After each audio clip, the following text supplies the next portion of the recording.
Spencer, তাদের অনেক দালাল গোষ্ঠী এখনো বসে আছে আর বাংলাদেশকে আগস্ট বিপ্লবের বিরুদ্ধে নতুন এক ধারায় পরিচালিত করবার ষড়যন্ত্র চক্রান্ত করছে। শেখ হাসিনা রাজনীতি করেছিল ইসলামের বিরুদ্ধে, শেখ হাসিনার রাজনীতি ছিল কোরআনের বিরুদ্ধে, শেখ হাসিনার রাজনীতি ছিল নবী প্রেমিকদেরকে গুলি করে হত্যার রাজনীতি, শেখ হাসিনার রাজনীতি ছিল বাংলাদেশের কোরআনের মাহফিলগুলোতে 144 ধারা জারি করার রাজনীতি। শেখ হাসিনা এবং তার সরকার কিভাবে দেশের আলেম সমাজের বিপ্লবী কণ্ঠগুলোকে স্তব্ধ করে দেওয়ার পায়তারা করেছিল, বাংলাদেশের মানুষ তার জ্বলন্ত সাক্ষী। কি বলবো আমি, আমার কথাই শুধু যদি বলি, বাংলাদেশের কোথাও আমাকে কোরআনের কথা বলতে দেওয়া হয় নাই। যেখানে আমার কোন মাহফিলের ঘোষণা দেওয়া হয়েছে 144 জারি করে আমাদের মাহফিলগুলোকে বানচাল করে দেওয়া হয়েছে, আমাদের লোকগুলোকে গ্রেফতার করা হয়েছে। আমাকে গ্রেফতার করার পর যখন আমার ভাইয়েরা আমার মুক্তির জন্য তারা রাজপথে নামতে চেয়েছে, তারা সংগ্রাম করতে চেয়েছে, তাদেরকে উপর্যুপরি গ্রেফতারের মাধ্যমে নির্যাতনের স্টিম রোলার চালানো হয়েছে। এই গাজীপুরের এই রাজবাড়ী মাঠে আমার মুক্তির জন্য কোন একটি সমাবেশ করার অনুমতি চেয়েও আমরা পাইনি। আল্লাহ পাক রব্বুল আলামিন আজ সে মাটিতে মুক্ত পরিবেশে শান্তিপ্রিয় এই সমাবেশ করার তৌফিক আল্লাহ আমাদেরকে দান করেছেন।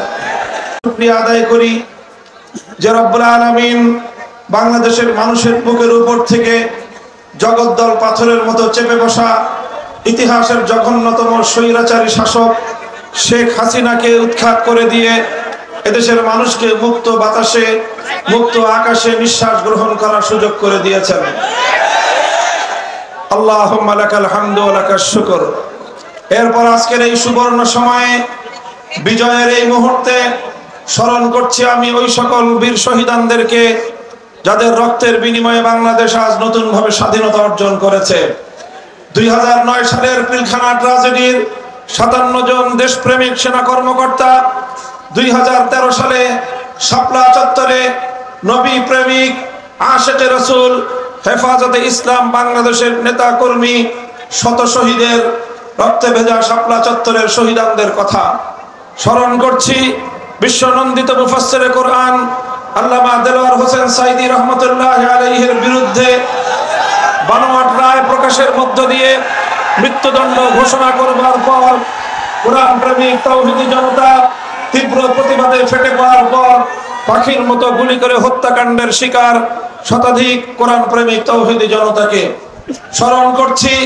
দীর্ঘ ফ্যাসিবাদের আমলে বিভিন্ন ভিন্ন মতকে দমন করতে গিয়ে খুন গুম হত্যাকাণ্ডের শিকার হাজারো বিরোধী দলীয় নেতা কর্মীদেরকে স্মরণ করছি। 2021 সালে বাংলাদেশের স্বাধীনতার সুবর্ণ জয়ন্তীর অনুষ্ঠানে কুখ্যাত মুসলমানদের রক্তে যার হাত রঞ্জিত সেই গুজরাটের কসাই খ্যাত নরেন্দ্র মোদীকে বাংলার মাটিতে এনে এদেশের স্বাধীনতার সুবর্ণ জয়ন্তীকে বিতর্কিত করার প্রয়াসের বিরোধিতা করে প্রতিবাদ জানিয়ে শান্তিপূর্ণ বিক্ষোভ প্রদর্শনকালে হেফাজতে ইসলামের প্রায় 25-30 জন নেতাকর্মী যাদেরকে পাখির মতো গুলি করে হত্যা করা হয়েছিল তাদেরকে সর্বশেষ 2024 সালে ফ্যাসিবাদের বিরুদ্ধে সংগ্রাম করতে গিয়ে বৈষম্যহীন বাংলাদেশ গড়তে গিয়ে খুনি হাসিনার লেলিয়ে দেওয়া সন্ত্রাসী যুবলীগ, ছাত্রলীগ, হাতুড়ি লীগ, হেলমেট লীগ এবং প্রশাসনের মধ্যে শেখ হাসিনার দলীয় সাঙ্গপাঙ্গদের হেলিকপ্টার সহ স্নাইপার সহ নানা মরণঘাতী মারণাস্ত্রের সাহায্যে বিভিন্ন অস্ত্রের সাহায্যে গুলি করে ঠান্ডা মাথায় খুনের শিকার 1.5 সহস্র বাংলার দামাল কামাল ছাত্র জনতা সহ সকল বীর শহীদানদেরকে সংগ্রামী সাথী ও বন্ধুগণ, যারা রক্ত দিয়েছিল একটি ফ্যাসিবাদ মুক্ত বাংলাদেশ দেখার জন্য, যারা জীবন দিয়েছে ফ্যাসিবাদের পতনের জন্য, যারা জীবন দিয়েছে বৈষম্যহীন একটি বাংলাদেশ গড়বার জন্য, যারা জীবন দিয়েছে অনেকেই যারা জীবন দিয়েছে আল্লাহর জমিনে আল্লাহর নবীর ইজ্জতের হেফাজতের জন্য, আল্লাহর জমিনে আল্লাহর কোরআনের কথাকে বাধা মুক্ত ভাবে বলার পরিবেশ তৈরি করবার জন্য। কাজেই সেই সকল বীর শহীদানদের শাহাদাতের প্রতি যদি আমরা শ্রদ্ধা প্রদর্শন করতে ব্যর্থ হই, তাদের শাহাদাত বরণ করার কথা যদি আমরা বেমালুম ভুলে যাই, দেশ যদি ভুলে যায়, প্রশাসন যদি ভুলে যায়, সরকার বা রাষ্ট্র যদি ভুলে যায়, এটা হবে জাতীয় গাদ্দারি, শহীদদের সাথে গাদ্দারি। যে কোনো মূল্যে এই সকল বীর শহীদানদেরকে আমাদের স্মরণ রাখতে হবে। তাদের যে আত্মত্যাগের যে উদ্দেশ্য ছিল, বৈষম্যহীন জুলুম মুক্ত একটি সমাজ আমাদেরকে গড়তেই হবে। সংগ্রামী সাথী ও বন্ধুগণ, আমি মঞ্চে দাঁড়িয়ে স্মরণ করিয়ে দিতে চাই এবং সতর্ক করতে চাই একটি বিষয়ে, বিশেষ করে আগস্ট বিপ্লবের সেই সম্মুখ সমরের সংগ্রামী ছাত্র জনতাকে এবং এদেশের আলেম সমাজ, দায়িত্বশীল সমাজকে একটি কথা আমি স্মরণ করিয়ে দিচ্ছি বারবার। স্বাধীনতা অর্জন করা যতটা কঠিন, স্বাধীনতা রক্ষা করা তার চেয়েও বেশি কঠিন। আর বিশেষভাবে এই দেশের মানুষের একটি তিক্ত অভিজ্ঞতা রয়েছে। সে কারণে আমাদেরকে স্বাধীনতা অর্জন করার পর, বিজয় অর্জন করার পর সেই বিজয় ছিনতাইকারীদের হাত থেকে রক্ষা করবার জন্য আমাদেরকে অনেক বেশি মনোনিবেশ করতে হবে। আমরা দেখেছি 1971 সালে যখন এই স্বাধীন বাংলাদেশের অভ্যুদয় ঘটে, স্বাধীন বাংলার এই মানচিত্র খুব অল্প সংগ্রামের মধ্য দিয়ে আমরা অর্জন করিনি। এই বাংলার মানচিত্র আমাদেরকে পেতে গিয়ে তিনটি আধিপত্যবাদের বিরুদ্ধে লড়াই করতে হয়েছিল। আমাদেরকে লড়তে হয়েছিল 200 বছরের ব্রিটিশ বেনিয়া সাম্রাজ্যবাদী শক্তির বিরুদ্ধে। আমাদেরকে লড়তে হয়েছিল সেই 1905 সাল থেকে 1947 সাল পর্যন্ত পশ্চিমবঙ্গের দাদাবাবুদের বিরুদ্ধে, যারা পূর্ববঙ্গের মুসলিম সভ্যতা এবং ইসলামী জাতিসত্তার বিরুদ্ধে ঘোরতর বিরোধী ছিল। সাম্প্রদায়িক রবীন্দ্রনাথ ঠাকুরদের নেতৃত্বে যারা এই পূর্ববঙ্গের মুসলমানদের উত্থানের বিরুদ্ধাচরণ করেছিল, তারা এর বিরুদ্ধে লড়াই করে পশ্চিম বাংলার খবরদারি মুক্ত একটি পূর্ব বাংলা 1947 সালে গঠন করতে হয়েছিল। আর তৃতীয় সংগ্রাম ছিল পশ্চিম পাকিস্তানি খান পাঠানদের বিরুদ্ধে।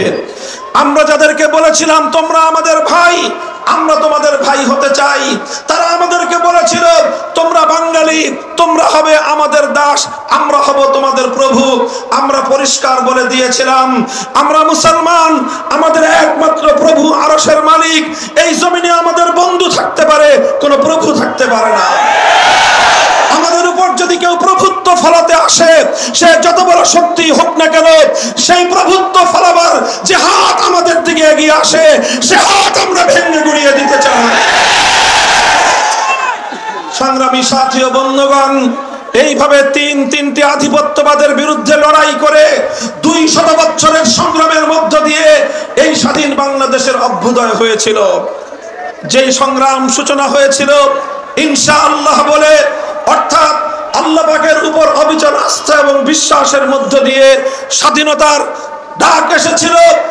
আর এই স্বাধীনতার কমিটমেন্ট ছিল, জাতির সঙ্গে অঙ্গীকার ছিল, কোরআন সুন্নাহ বিরোধী কোনো আইন এদেশে তৈরি করা হবে না। আমি ইতিহাসের রেফারেন্স বলছি।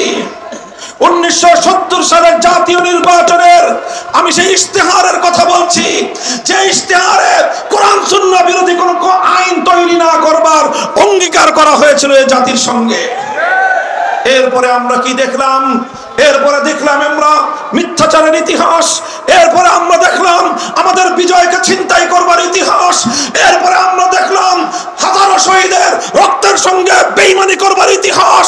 এরপরে আমরা দেখলাম স্বাধীন বাংলা গড়বার জন্য 200 বছরের আধিপত্যবাদ বিরোধী সংগ্রামে হাজারো লাখো রক্তদানকারী, আত্মদানকারী সকল শহীদদের রক্তের সঙ্গে গাদ্দারির ইতিহাস। আমরা দেখলাম 1971 সালের 16 ডিসেম্বর বিজয় অর্জন করবার অল্প কিছুদিনের মধ্যেই এই সকল শহীদদের আত্মার সঙ্গে গাদ্দারি করা হলো। বাংলার হাজার বছরের ইতিহাস এবং ঐতিহ্যকে দুপায়ে নিষ্পৃষ্ট করা হলো।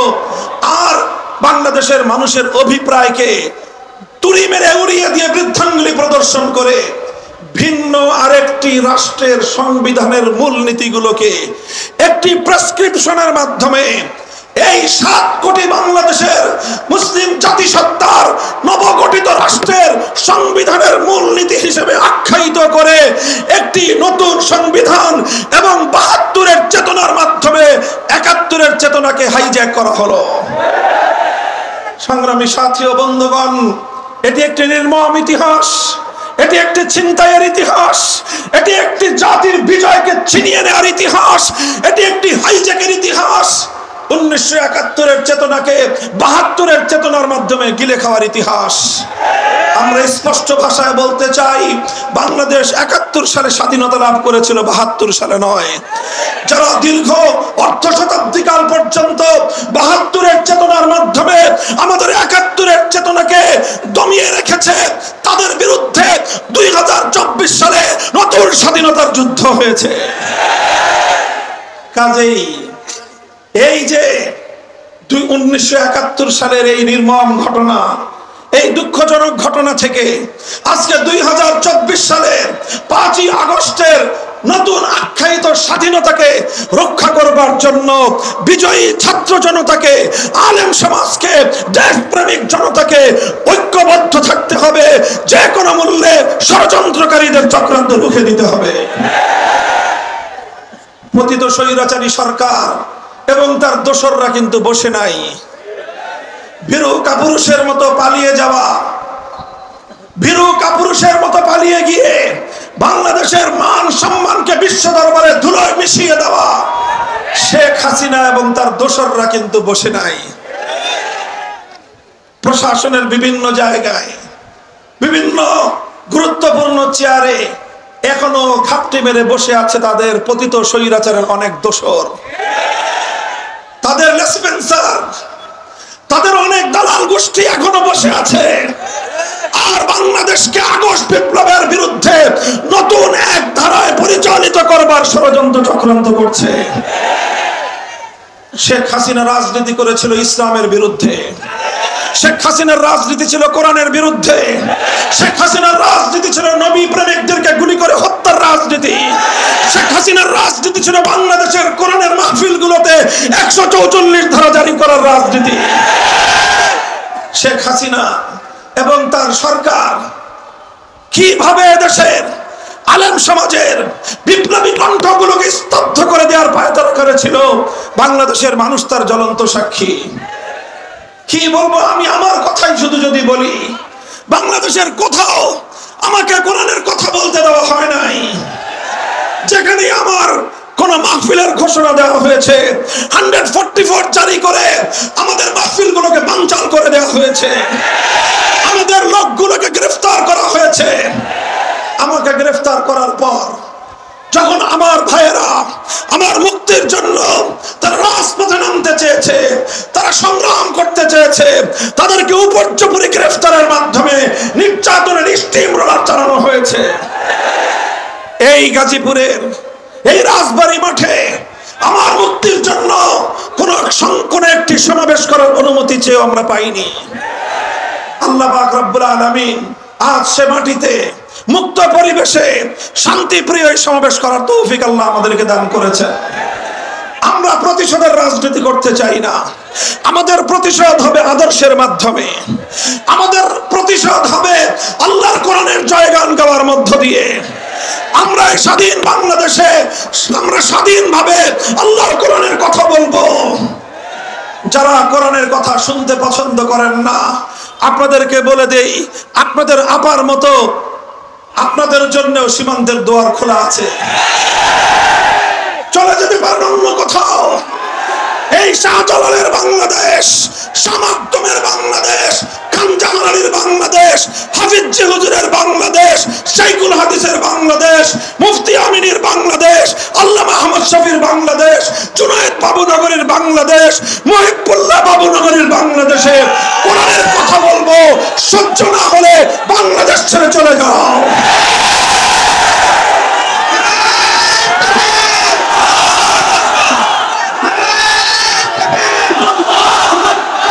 Islam!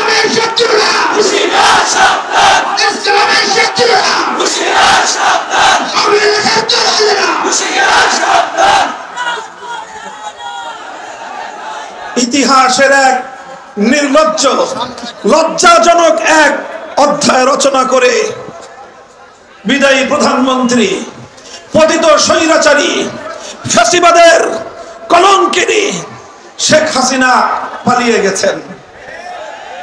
আমার দুঃখ এবং আফসোস হয় ওই সকল আওয়ামী লীগের নেতাকর্মীদের জন্য যারা দীর্ঘদিন ধরে রাজনীতি করেছেন। তাদের মধ্যে কিছু ভালো মানুষ আছেন যারা শান্তিপ্রিয়ভাবে ভিন্ন মতের প্রতি শ্রদ্ধা প্রদর্শন করে রাজনীতি করতে চান। তাদের জন্য আমার এ কারণে আফসোস হয় তারা ভবিষ্যতে কোন মুখে আওয়ামী লীগের নাম বলবে আর কোন মুখে শেখ হাসিনার নাম বলবে।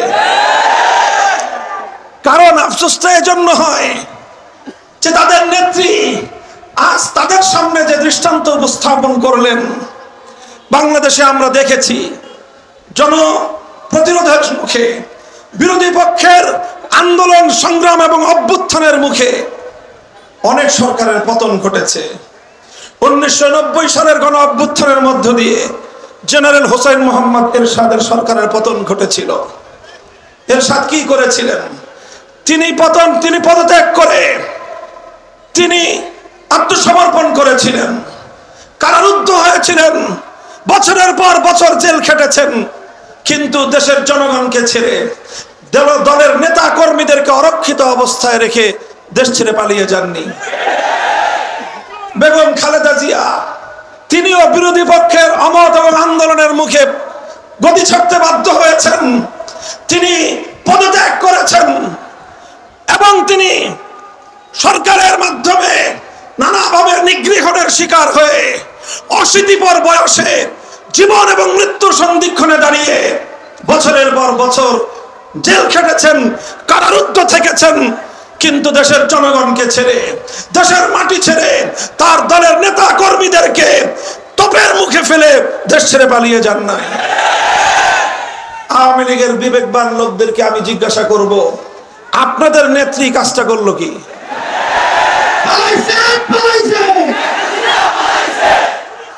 আমরা কিছু বলবো না, আপনাদের বিবেকের বদ্ধ দুয়ারটা খুলে দিয়ে আজকে রাত্রে বাড়িতে গিয়ে ঘুমাবেন আর নিজের কাছে বিবেকের কাছে প্রশ্ন করবেন, আপনার নেত্রী যেই কাজটা করলো, তিনি এই কয়েকদিন আগেও বলেছিলেন শেখ হাসিনা পালায় না।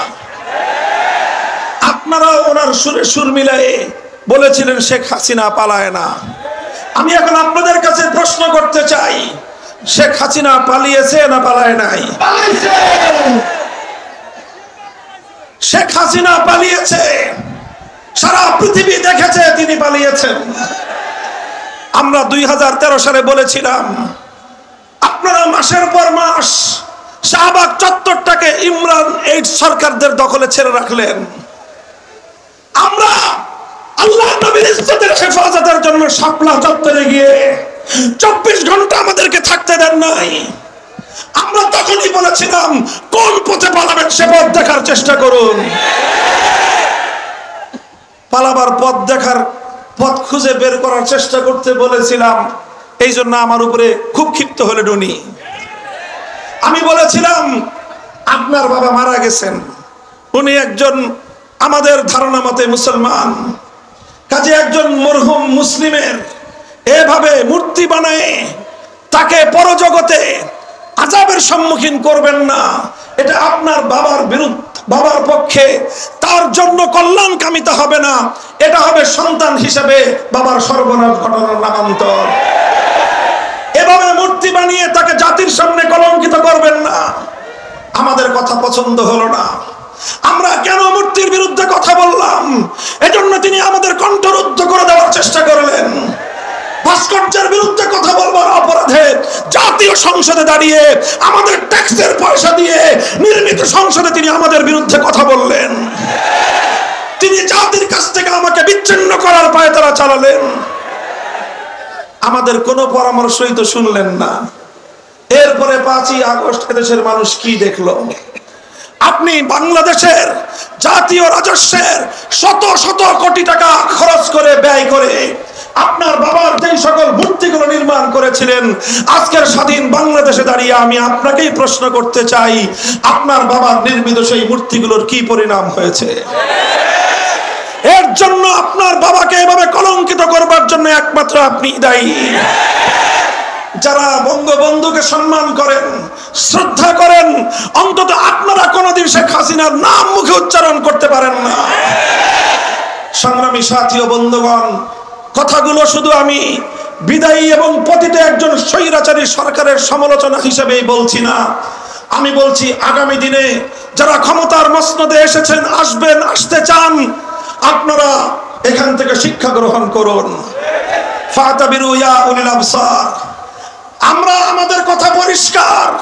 আমি সেদিনও বলেছিলাম, আজও বলছি, একটি মুসলিম দেশ, যে দেশ মুসলিম জাতিসত্তার উন্মেষ ঘটাবার জন্য, বাঙালি মুসলিম জাতির উত্থান ঘটাবার জন্য 200 বছর আমাদের পূর্বপুরুষরা লড়াই করেছিল।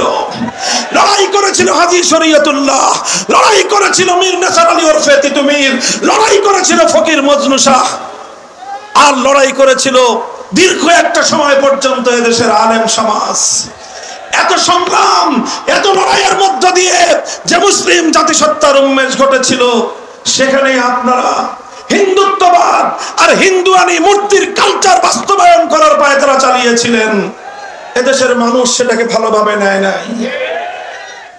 আগামী দিনেও কেউ যদি চেষ্টা করেন, আমি আপনাদেরকে পরামর্শ দিব, 5ই আগস্টের শেখ মুজিবুর রহমান সাহেবের মূর্তিগুলো দেখে আগামী দিনে সকল রাষ্ট্রনায়করা শিক্ষা গ্রহণ করবেন। আমরা ভাস্কর্যের বিরোধিতা করেছিলাম, সে ভাস্কর্য হোক বঙ্গবন্ধুর, সে ভাস্কর্য হোক জিয়াউর রহমানের, সে ভাস্কর্য হোক এরশাদের, সে ভাস্কর্য আমার বাবার হলো। আমি বলেছিলাম আমাদের হাতে ক্ষমতা আসলে সব ভাস্কর্য আমরা ভেঙে গুড়িয়ে দেব। আজও আমাদের সেই কথা। আমাদের কথা হিন্দু ধর্মাবলম্বীদের উপাসনালয়ে রক্ষিত কোনো মূর্তি নিয়ে আমাদের কোনো কথা নাই। আমরা তাদের কাছে ঈমানের দাওয়াত দেই, স্বেচ্ছায় ইসলাম গ্রহণ করার আহ্বান জানাই, কিন্তু তাদেরকে তাদের ধর্ম ছেড়ে দিয়ে তাদের ধর্মীয় উপাসনালয়ে মূর্তি রাখার ব্যাপারে আমাদের কোনো বক্তব্য নাই। তোমরা তোমাদের মূর্তি পূজা করো, তোমরা একত্ববাদের দিকে আসলে জাহান্নাম থেকে মুক্তি পাবে, অন্যথায় তুমি তোমার ধর্ম নিয়ে তুমি থাকো। আমরা তোমাদের সংখ্যালঘু হিসেবে মুসলিম দেশে অবস্থানকারী তোমাদের সকল ধরনের নিরাপত্তার দায়িত্ব আমরা গ্রহণ করেছি। 5ই আগস্টের পর বাংলাদেশের মানুষ দেখেছে এদেশে কোনো সাম্প্রদায়িক সংঘাত নাই। এদেশের হিন্দুদের মন্দির, বৌদ্ধদের প্যাগোডা, খ্রিস্টানদের গির্জা রাতের ঘুম মারি দিয়ে, রাতের ঘুমকে হারাম করে দিয়ে আলেম সমাজ, তাওহীদি জনতা, ইমাম সাহেবান, হেফাজতে ইসলামের নেতা কর্মীরা, খেলাফত মজলিস, বাংলাদেশ খেলাফত মজলিসের নেতা কর্মীরা রাতের ঘুম মার দিয়ে, রাতের ঘুমকে হারাম করে তারা এই সংখ্যালঘুদের নিরাপত্তার দায়িত্বে নিয়োজিত ছিল। বাংলাদেশের 5ই আগস্টের পর কোথাও সংখ্যালঘু নির্যাতনের কোনো ঘটনা নাই। কারণটা কি? আগে কেন ঘটতো? কারণ আগে এই শেখ হাসিনা এবং তার দোসরদের রাজনীতির অন্যতম হাতিয়ার ছিল সংখ্যালঘু ইস্যুকে রাজনীতির হাতিয়ার হিসেবে ব্যবহার করা। আমি বলি, তারা রাতের অন্ধকারে কালনাগিনী হয়ে সংখ্যালঘুদেরকে ছোবল মারত, দিনের আলোয় আবার তারাই ওঝা হয়ে ঝাড়তে আসতো। যতগুলো হিন্দু পরিবারের উপর হামলার ঘটনা আছে, যতগুলো মন্দির ভাঙার ঘটনা আছে, নিরপেক্ষ তদন্ত হলে বেরিয়ে আসবে এগুলোর সঙ্গে আওয়ামী সরকারের দোসররাই জড়িত ছিল। এখন আর সেই নাটকের নায়ক নায়িকারাও নাই, বাংলাদেশে সংখ্যালঘু নির্যাতনের নাটকও নাই। ওরা আবার ওত পেতে আছে, সুযোগ খুঁজছে, আবার সংখ্যালঘুদেরকে অন্ধকারে এসে সাবোটাজ করবে, সংখ্যালঘুদেরকে বাড়িঘরে অগ্নি সংযোগ করে আবার বাংলাদেশে সাম্প্রদায়িকতার 20 বাষ্প ছড়িয়ে দেওয়ার পায়তারা চালাচ্ছে। আমি সংখ্যালঘু ভাইদেরকে বলি, ইসলাম এক উদারতার ধর্ম। ইসলাম সংখ্যালঘুদের সর্বোচ্চ নিরাপত্তা দেওয়ার ধর্ম। আল্লাহর নবী যেভাবে সংখ্যালঘুদেরকে তাদেরকে নিরাপত্তা দিয়েছেন। কিয়ামত পর্যন্ত কোন নেতা, কোন ধর্ম প্রনেতা, কোন সামাজিক নেতা আমার নবীর মতো সংখ্যালঘুদের নিরাপত্তা নিশ্চিত করতে পারবে না।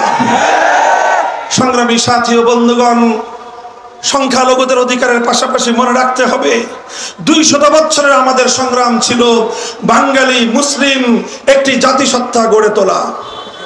কাজেই 90% মুসলমানের, 90% মুসলিম জাতির যদি তাদের সেন্টিমেন্টের প্রতি, তাদের ধর্মীয় আবেগ অনুভূতির প্রতি শ্রদ্ধা প্রদর্শন না করা হয়, কোনোদিনও বাংলাদেশ এগিয়ে যেতে পারবে না। কাজেই আজকে অন্তর্বর্তীকালীন সরকারকেও আমরা একটি কথা বলে দিতে চাই, আমরা আপনাদেরকে সহযোগিতা করতেছি। আন্দোলনে ছিলাম আমরা, সংগ্রামে ছিলাম আমরা, কারারুদ্ধ হয়েছিলাম আমরা, 13 সাল থেকে 21 সাল পর্যন্ত রক্ত দিয়েছি আমরা, শাহাদাতের রক্ত দিয়ে ধৌত করেছি বাংলার এই রাব্বিস্থানের রাজপথ। আমরা সব জায়গায় ছিলাম এবং বিজয়ের পরে আমরা সংখ্যালঘুদেরকে পাহারা দিয়েছি। আমরা চাঁদাবাজ মাস্তানদের হাত থেকে ব্যবসায়ীদের নিরাপত্তা দেওয়ার চেষ্টা করেছি। আজও পর্যন্ত আপনাদের সহযোগিতায় নিরলসভাবে আমরা কাজ করে যাচ্ছি, ভবিষ্যতেও আমরা কাজ করে যাওয়ার ইচ্ছা রাখি। তবে শুধু আমাদের একতরফা ইচ্ছা দিয়ে হবে না, আমাদের সহযোগিতা পাওয়ার জন্য আপনাদের ইচ্ছা থাকতে হবে। আমি একটা কথা বলেছিলাম, আমরা গায়ে পড়ে সহযোগিতা করতে চাই। আপনারা যদি পা দিয়ে ঠেলে দিতে চান তাহলে পরিণামটা খুব ভালো কারোর জন্যই হওয়ার কথা না। আমি নাকি কড়া করে বলি, নরমাল করেই বললাম, আরো নরম করে বলতে আমরা জানি, কিন্তু আবার প্রয়োজনে আমরা বজ্রের মতো গর্জন দিতে জানি, আমরা আপোষের হাত বাড়িয়ে দিতে জানি, আবার গাদ্দারির কাঁধের উপর আমাদের হাত উত্তোলন হতে এতটুকু কেঁপে ওঠে না। সংগ্রামী সাথী ও বন্ধুগণ, আমি অন্তর্বর্তীকালীন সরকারকে বলবো, খবরদার, হিন্দুত্ববাদ এদেশের মানুষ পছন্দ করে না। হিন্দুরা হিন্দুদের ধর্ম নিয়ে থাকবে। 90% মুসলিম জাতিসত্তার সন্তানদের উপর, আগামী প্রজন্মের উপর হিন্দুত্ববাদ চাপিয়ে দেওয়ার ষড়যন্ত্র আমরা অতীতেও বরদাস্ত করি নাই, ভবিষ্যতেও বরদাস্ত করব না। হিন্দুত্ববাদের জায়গায় যদি আবার নতুন করে নাস্তিক্যবাদ ছড়িয়ে দিতে চান, স্কুলে আমাদের কোমলমতি সোনামণিদেরকে যদি আপনারা নাস্তিক্যবাদে দীক্ষিত করতে চান, মনে রাখবেন আমরা যেভাবে হিন্দুত্ববাদের মোকাবেলা করেছি, নাস্তিক্যবাদের মোকাবেলা এর চেয়ে আরো কঠোরভাবেই করব আমরা। পরিণাম কি হবে ভাববার সময় আমাদের নাই। ইসলামের প্রশ্নে, দেশ এবং মানবতার প্রশ্নে মাথায় কাফনের কাপড় বেঁধেই আমরা রাস্তায় নামি। বহুবার এই ইতিহাস আমরা রচনা করেছি। আমরা জানি ইসলাম জিন্দা হতা হয় হর কারবালা কে বাদ।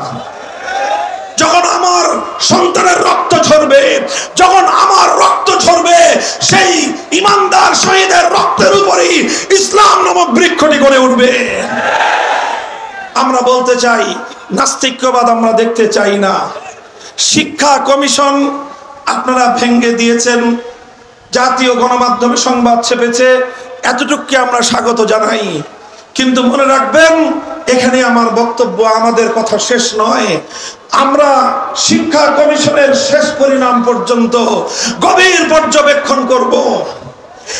চিহ্নিত কোন ইসলাম বিদ্বেষীকে বাংলাদেশের শিক্ষা কমিশনে বরদাস্ত করব না। আমরা নিরপেক্ষ সাধারণ মানুষ যারা আছেন তাদেরকে দিয়ে শিক্ষা কমিশন গঠন করুন। আমরা বলি না আমাদের আলেম ওলামাদেরকে দিয়ে শিক্ষা কমিশন ভরে ফেলুন। আমরা শুধু এতটুকু আবদার করি, 90% মুসলমানদের দেশের শিক্ষা কমিশনে শিক্ষা এবং পাঠ্যসূচি নির্ধারণের ক্ষেত্রে আলেম সমাজের কন্ট্রিবিউশন থাকা দরকার।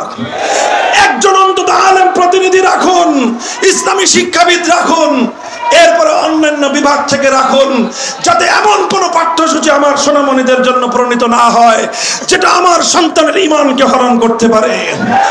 মনে রাখবেন, আগামী প্রজন্মের ঈমানকে রক্ষা করবার জন্য আমরা যুদ্ধ করতে প্রস্তুত থাকি। আরেকটা কথা, এটাই আমার সর্বশেষ পয়েন্ট। আন্তর্জাতিক মানবতা বিরোধী যে আন্তর্জাতিক মানবতা বিরোধী দমন, মানবাধিকার বিরোধী দমন যে আইন, সেই দমন আইনের সংস্কারের মাধ্যমে নতুন কিছু ধারা অন্তর্ভুক্ত করার প্রস্তাবনা এসেছে। তার মধ্যে 3টি ইস্যু খুব স্পর্শকাতর। 1 নম্বর, ট্রান্সজেন্ডারের নামে সমকামিতাকে বাংলাদেশে বৈধতা দেওয়ার পায়তারা চলছে। 2 নম্বর, ম্যারিটারিয়াল রেপ, বৈবাহিক ধর্ষণের আখ্যা দিয়ে স্ত্রীর উপর আল্লাহ প্রদত্ত স্বামীর অধিকার খর্ব করবার পায়তারা চলছে। 3 নম্বর, জোরপূর্বক গর্ভধারণ ইত্যাদি শিরোনামে আল্লাহ প্রদত্ত প্রতিটি দম্পতির স্বাভাবিক নরমাল সম্পর্ককে বিঘ্নিত করে প্রতিটি দম্পতির মধ্যে ঘরে ঘরে অশান্তির আগুন জ্বালিয়ে দেবার পায়তারা বলছেন। মনে রাখবেন, আল্লাহ প্রদত্ত প্রতিটি দম্পতির যে অধিকার, সেই অধিকার যদি হাত দেওয়ার চেষ্টা করেন, আমরা আমাদের পরিণামের কথা চিন্তা করার সুযোগ পাবো না। সে হাত আমরা ভেঙে গুড়িয়ে দিতে উদ্যত হব। 3 নম্বর ইস্যু হলো, ভারতে একের পর এক ঘটনা ঘটছে, আমার নবীর ইজ্জতের বিরুদ্ধে কটূক্তি করা হচ্ছে। নূপুর শর্মা থেকে আজকে রামগিরি মহারাজ পর্যন্ত একটার পর একটা আমার নবীর ইজ্জত নিয়ে আপনারা চিনিমিনি খেলছেন। সেদিন দেখলেন মুম্বাইয়ের মুসলমানেরা, ভারতের মুসলমানরা কিভাবে গর্জে উঠেছে। যদি আপনারা এভাবেই আমার নবীকে আঘাত করতে থাকেন, 30শে সেপ্টেম্বর বলেন, আগামী সোমবার 30শে সেপ্টেম্বর বিকাল 3টায় ঐতিহাসিক বাইতুল মোকাররম উত্তর গেটে হেফাজতে ইসলামের পক্ষ থেকে নবীর ইজ্জতের বিরুদ্ধে কটূক্তি করার প্রতিবাদে বিক্ষোভ সমাবেশ মিছিল হবে। যাবেন তো ইনশাআল্লাহ? আমরা দেখিয়ে দিতে চাই আমরা শান্তিপূর্ণ প্রতিবাদ জানাতে জানি। আমরা দেখিয়ে দিয়েছি আমাদের নবীর ইজ্জতের হেফাজতের জন্য শাপলা চত্বরের পিচ ঢালা রাস্তাকে বুকের রক্ত দিয়ে রঞ্জিত করতে আমরা জানি। আল্লাহ পাক তৌফিক দান করুন। আখেরি পয়গাম, আল্লাহর জমিনে যদি আপনারা বৈষম্যহীন পূর্ণাঙ্গ ইনসাফপূর্ণ সমাজ কায়েম করতে চান, মানব রচিত তন্ত্র মন্ত্র দিয়ে সম্ভব নয়। এজন্য আল্লাহ প্রদত্ত এক রাজনৈতিক বন্দোবস্তের প্রয়োজন, আর সেই রাজনৈতিক ব্যবস্থার নাম হলো খেলাফতের রাজনীতি। আমরা সেই খেলাফত বাস্তবায়ন করার জন্য একটি শপথে বলিয়ান হতে চাই। আপনারা আমাদের সঙ্গে আল্লাহর জমিনে আল্লাহর খেলাফত কায়েমের সংগ্রামে কারা কারা যোগদান করবেন? আল্লাহ পাক আপনাদেরকে কবুল করুন। বাংলাদেশ খেলাফত মজলিস, যুব মজলিস, ছাত্র মজলিস সহ আমাদের সংগঠনগুলোতে আপনারা শামিল হন। ইনশাআল্লাহ দেখা হবে রাজপথে, কথা হবে স্লোগানে স্লোগানে। খোদার আকাশ, খোদার জমিন, করব কায়েম খোদার দিন। ধর্ম বর্ণ ভিন্ন মত, সবার জন্য খেলাফত। সেই খেলাফতের আহ্বান জানিয়ে বক্তব্য শেষ করলাম। ওয়া আখিরু দাওয়ানা আলহামদুলিল্লাহি রাব্বিল আলামিন। বাংলাদেশ জিন্দাবাদ, বাংলাদেশ খেলাফত মজলিস জিন্দাবাদ। নাসরুম মিনাল্লাহি ওয়া ফাতহুন করিব। সুবহানাল্লাহি।